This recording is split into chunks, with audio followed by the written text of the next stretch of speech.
Okey, hari ini 5 Oktober kita akan sambung kepada bab 7 kadar tindak balas, subtopik faktor kepekatan kepada kadar tindak balas. Okey, jadi kita lihat ya. Okey, apa maksud kepekatan kat sini ya? Kepekatan hari tu kita belajar dalam bab 5 kan, ialah kandungan ya. Kepekatan ni macam apa? Kandungan bahan terlarut di dalam satu pelarut. Kan ya, kandungan ya, amount ataupun kuantiti bahan terlarut di dalam satu pelarut. Okey, so ya kita lihat di situ kepekatan zat terlarut ya, zat terlarut di dalam larutan boleh diubah-ubah kan? Ya.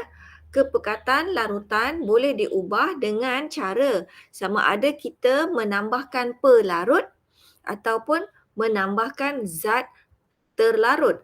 Okey, contoh katakan saya zat terlarut, saya ambil contoh garam. Larutan itu ya ataupun pelarut kita ialah air lah. Kalau ini keadaan asal, cuba lihat, kita anggap kan kepekatan tu ialah bilangan bulatan-bulatan tu yang ada. Ya. Jadi tengok kalau gambar asal dia ada 5 bulatan tu kan. 5 biji tu. Okey, jadi kalau saya tambahkan zat terlarut, contohnya apa? Zat terlarut tadi kan. Kalau saya tambahkan garam, maksudnya apa? Kepekatannya akan bertambah kan sebab dia lebih banyak, betul? Kalau macam air dalam satu cawan, kamu letak asal dia ada 1 sudu garam. Kalau kamu tambah lagi garam, larutan garam yang terhasil itu lebih pekat, betul? Sebab lebih banyak garam di dalamnya. Ataupun kalau saya ke kiri, kalau saya tambah pelarut, maksudnya sini saya tambah air. Ya, kepekatan dia akan berkurang. Contoh satu cawan air tadi yang ada 1 sudu garam, kalau saya tambah satu cawan lagi air ke dalamnya, dia rasa masin dia tu akan berkurang, betul? Kerana kepekatan ya telah berkurang. Tapi kamu tengok jumlah dia sama kan? Yang berbeza hanya dari segi pelarut ya, beza dari segi air. Jadi kita hendak mengkaji apakah kesan kepekatan bahan tindak balas ke atas kadar tindak balas. Kita nak tahu kalau bahan itu kepekatannya rendah, macam mana dengan kadar tindak balas? Ya, kalau bahan tu kepekatan tinggi, apa yang berlaku kepada kadar tindak balas? Jadi kita dalam eksperimen yang saya tunjukkan di skrin sekarang ni, ya kita hendak mengkaji bagaimanakah kepekatan bahan boleh mempengaruhi kadar tindak balas. Jadi kita lihat ya semakin tinggi hipotesisnya, semakin tinggi kepekatan larutan natrium thiosulfat, semakin singkat masa yang diambil untuk tanda X tidak kelihatan.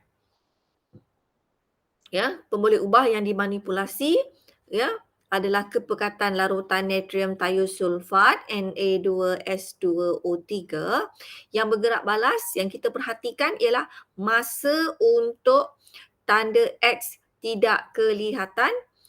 Yang dimalarkan ialah suhu, jumlah isi padu campuran, kepekatan dan isi padu asid sulfurik dan juga saiz kelalangkun. Okey, bahan dia bagi asid sulfurik ya, asid sulfurik 1.0 molar, larutan natrium thiosulfat 0.2 molar, air suling, kertas tanda, kertas putih bertanda X di tengah-tengah. So, ini set up dia.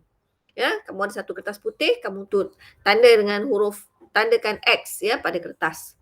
Jadi tengok dia kata prosedur dia. Okey, masukkan 45 cm padu larutan natrium thiosulfat ke dalam kelalangkun. Dia masukkan asid sulfurik dulu. Asid sulfurik ada warna tak? Tak ada ya, dia adalah tanpa warna. Ya, colorless. Kemudian letakkan kelangkun itu di atas kertas bertanda X. Jadi sebab asid sulfurik tu tak ada warna, tanpa warna, kamu tengok ni observer, mata pemerhati. Kamu boleh nampak tak tanda X tu? Kalau macam asid kan dia tak ada warna macam air masak kan. Kalau kamu punya cawan itu jernih, bawah tu kamu boleh nampak tak tanda X? Boleh tak? Boleh kan? Sepatutnya boleh betul. Ya, sebab dia jernih kan, tanpa warna. You can see through. Okey, kemudian tengok step 3. Dengan berhati-hati dan cepat. Tuangkan 5 cm padu asid sulfurik 1.0 molar ke dalam kelangkun. Pada masa yang sama, mulakan jam randik. Pusarkan kelangkun perlahan-lahan. Maksudnya tangan kamu pegang dekat leher dia tu, kamu pusing-pusingkan dia. Ya, pusarkan dia. Kemudian letak semula ya di atas tanda X, ya. Kemudian perhatikan tanda X secara menegak dari mulut ke lalangkun. Dari sinilah kamu tengok. Lepas kamu pusingkan tadi, kamu terus letak. Kamu tengok ya tanda X itu, hentikan jam randik bila tanda X tidak kelihatan. Ya, maksudnya kenapa tak nampak? Mesti ada satu benda yang menutup. Kan? Menutup. Okey? Rekod dan catatkan masa ini. Ulang eksperimen sebanyak 4 kali dengan menggunakan larutan natrium thiosulfat 0.2 molar yang telah dicairkan dengan air suling seperti jadual 7.5. Isi padu asid sulfurik adalah tetap iaitu 5 cm padulah untuk setiap kali ulangan. Ya, rekod semua data dalam jadual seperti di bawah. Tengok. Okey, ini set pertama yang dalam prosedur. Kan? 45 cm padu natrium thiosulfat, tak ada air suling lah. Kemudian kita tambahkan 5 cm padu asid sulfurik. Jumlah dia, total dia akan jadi 50 cm padu juga kan. So kamu akan catat berapakah, contoh ya, kita ambil contoh dia akan menjadi contohnya 15, tak nampak tulisan hijau ni. Katakan 15 saat. Bila 15 saat, tanda X hilang. Kemudian kamu repeat eksperimen itu, larutan natrium thiosulfate 40 sahaja. Lepas tu ambil air suling 5 cm padu. Kemudian campur dengan asid sulfurik 5 cm padu. Total dia tetap 50 kan? Ya. Jadi kamu rasa masa yang diambil akan jadi lebih lebih panjang atau lebih pendek? Bila kita tambah air, bila kita tambah air, larutan itu jadi semakin pekat ke semakin cair? Makin cair. Makin cair. Kalau makin cair, kamu rasa tindak balas tu berlaku lebih cepat ke lebih lambat? Lebih lambat. Lebih lambat. Jadi masa dia kurang 15 ke lebih 15? Lebih. Lebih. Contohlah, katakan kita ambil 20. 20, lepas tu tambah lagi kan? Makin lagi cair, nampak? Jumlah air ditambah semakin banyak.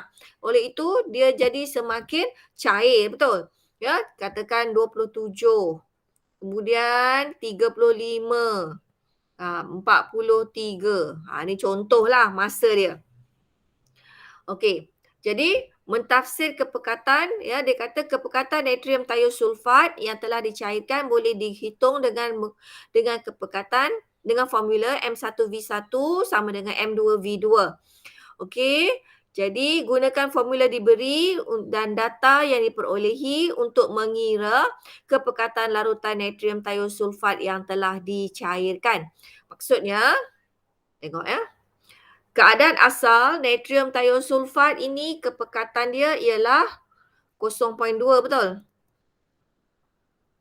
Kepekatan asal dia. Jadi kita nak kena kira kepekatan dalam eksperimen 2, 3, 4, 5. Sebab kita akan plotkan graf guna nilai kepekatan.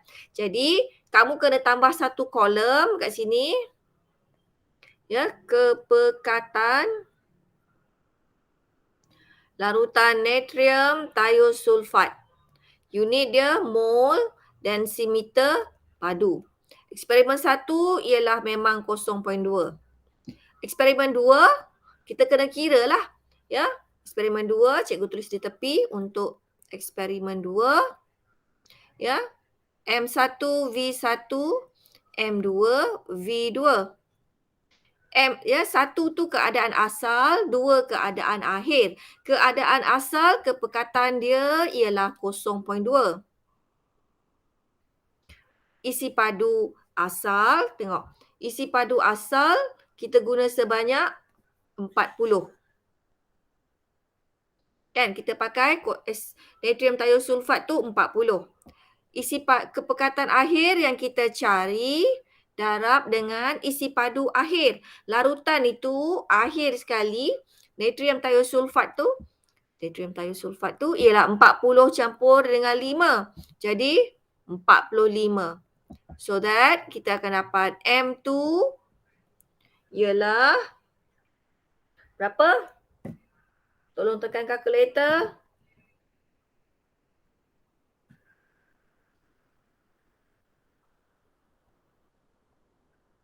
Jadi 0.177. Okey, kita anggaplah 0.178. Okey, so di sini 0.178. Tengok. Ya, sekarang kita kena seragamkanlah. Ya. Jadi buat 3 angka bererti. Okey, untuk eksperimen 3 sama M1 V1, M2 V2. Keadaan asal kepekatan 0.2. Isi padu kita guna 30. Kepekatan akhir kita cari. Isi padu akhir 30 campur dengan 15, 45 kan? Betul. 45. Jadi M2 ialah 0.2 darab 30 bahagi dengan 45, kita dapat 0.133. So, sini saya tulis 0.133. Kalau untuk 4 dan 5, boleh tak tolong kira 4 dan 5 dengan cara yang sama? Boleh. Okey. Eksperimen 4. Macam mana kita kira? M1 V1, M2 V2. M1 berapa? 0.2. V1? 20. 20. M2 kita cari. V2?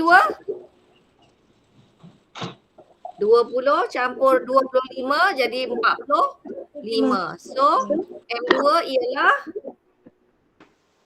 0.089. macam tu.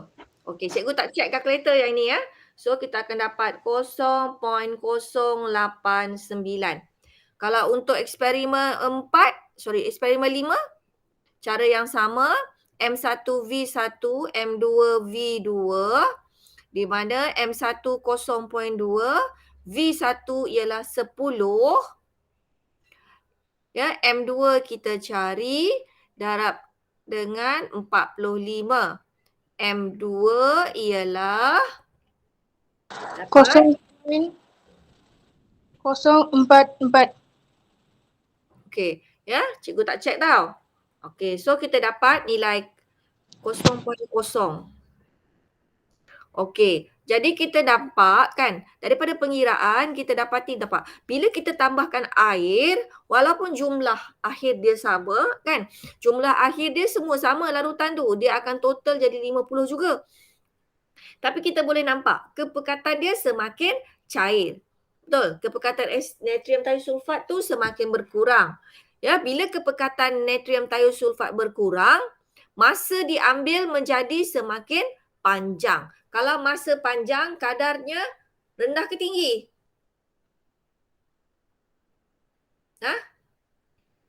Masa panjang, kadar rendah ke tinggi? Tinggi. Rendah. Rendah. Contoh, dari rumah nak pergi sekolah, kalau saya sampai 10 minit dengan 30 minit. Masa panjang tu maksudnya kalau kita buat motor agak-agak meter tu nombor dia kecil ke nombor besar? Besar. Nombor dia besar. Ya, fahamlah ya. Masa panjang kadar dia rendah. Masa panjang kadar dia rendah. Okey. Kemudian dia kata dah kira kepekatan. Dalam eksperimen ini kadar tindak balas iaitu berkadar songsang dengan tanda X yang tidak kelihatan. Oleh itu kadar tindak balas ialah 1 per masa. Gunakan formula ini dan data yang diperolehi untuk menghitung kadar tindak balas. Maksudnya kamu kena tambah lagi 1 kolom. Ya, kadar tindak balas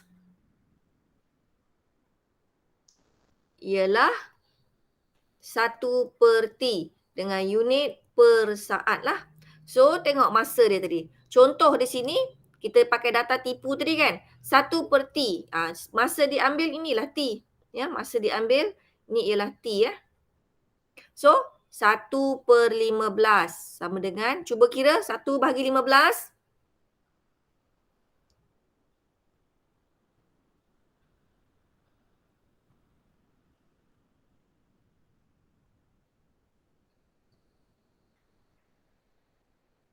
Kosong 0.66. 0.66. 66. Okey. 1 per 20.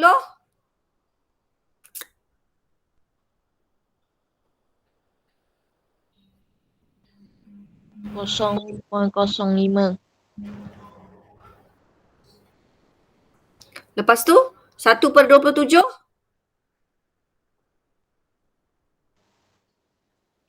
0.037.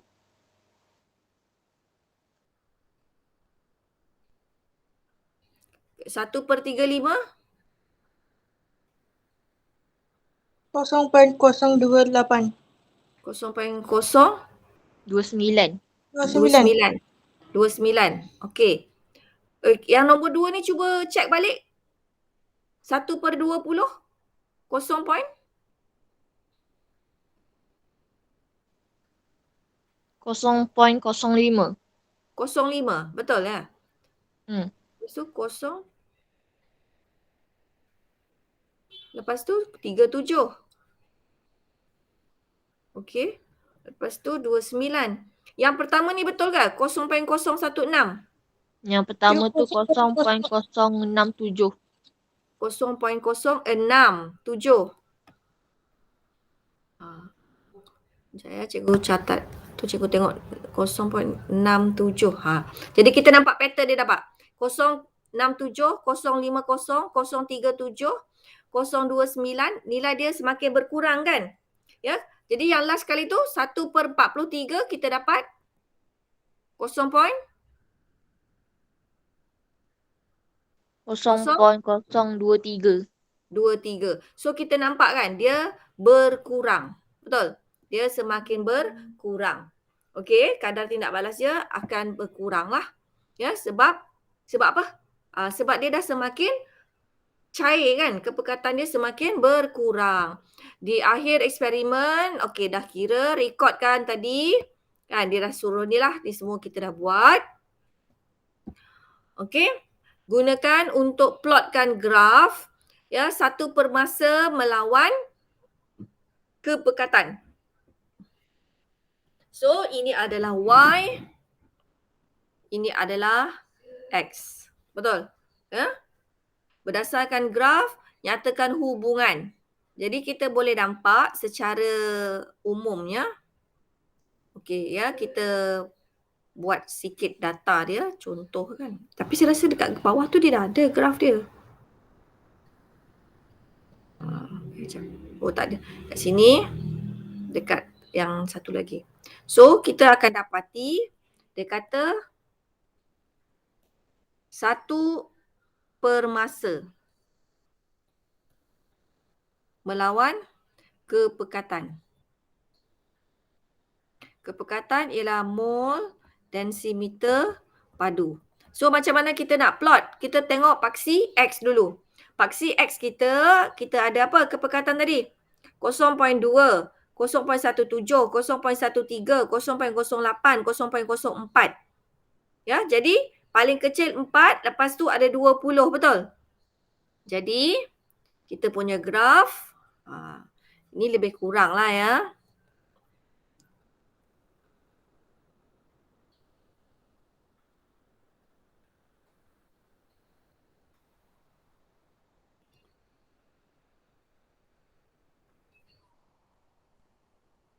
Sebabnya, okey katakanlah ya, 0.05, 0.01, 0.15.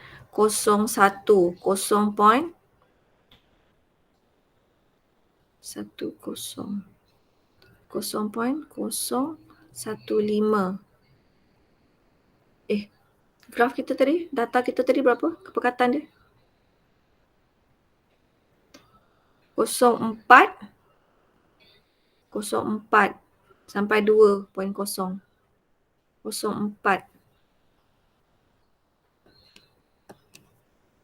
Terlebih kosong. Sini saya ambil 5 lah kan kalau graf yang betul. Sini ialah 0.1. Sini ialah 1.5. Ini ke depan sikit. Alamak, hilang terus. Kan? Ini 0.20. Sini kepekatan. Mol densimeter padu. Kita punya masa tadi macam mana? Masa kita ialah daripada 23, 29, 37, 50, 67. So, saya buat lebih kurang data tipu ya. Jangan kamu kata cikgu tak betul. Ya. So, 0.02, 0.04, 0.06, 0.08, 0.010, 0.12. Betul ke? 2, 4, 6, 8, 10, 1, 2. And then, so tengok plot kita yang pertama. Plot kita yang pertama. Ni ya. 0.06 kepada kepekatan dia 0.2. 0.06 dengan 0.2. Kepekatan 0.2 kat sini. Kan? Ya. Kepekatan 0.2 kat sini. Ya, masa 0.6 kat sini. So, saya anggap kat sinilah. Ya, saya pakai dot merah. Tipu saja dulu. Okey, so buat kat situ. Kemudian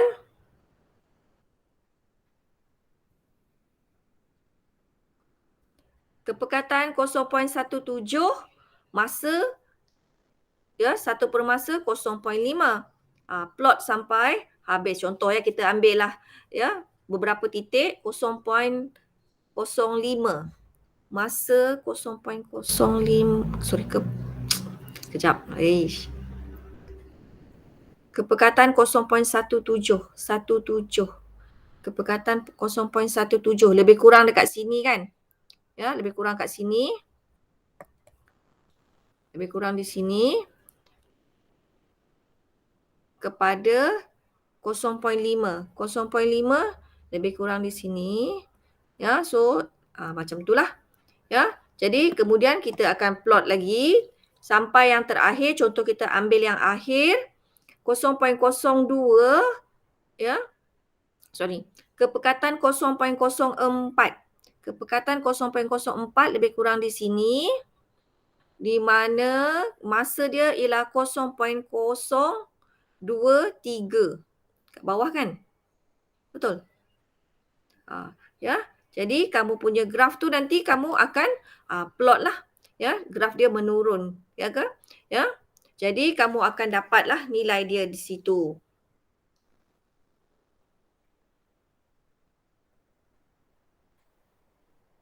Ya, kamu punya macam inilah sebenarnya ya, lebih kurang graf kamu.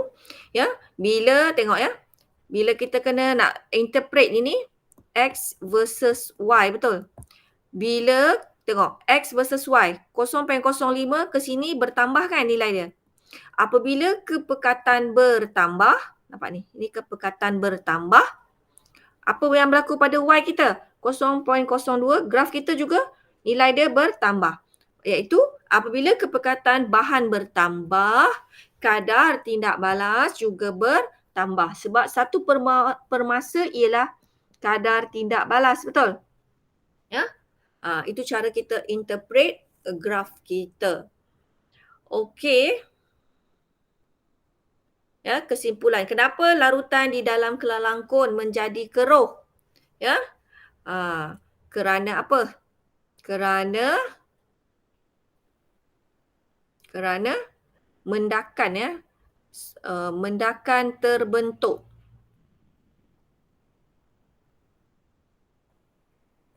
Apakah mendakan itu? Ya, sulfur. Okey? Sebab apa? Eksperimen kita ni ialah asid sulfurik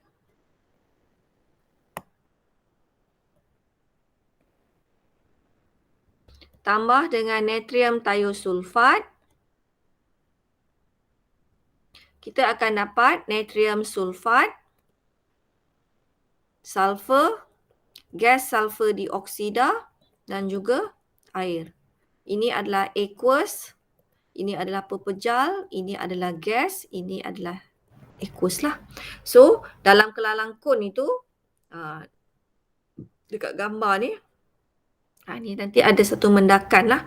Mendakan yang berwarna kuning ya. Sulfur warna kuning kan, belerang. Sulfur ni belerang belerang warna dia kuning. Okey? Ya, tanda X yang tidak kelihatan bila mencapai satu tahap tertentu. Okey. Itu nanti bila kita buat baru kita tahu ya. Apakah perubahan yang diukur untuk menentukan kadar tindak balas? Perubahan yang kita ukur ialah masa untuk tanda X tidak kelihatan. Okey? Itu yang kita buat dalam tajuk ini.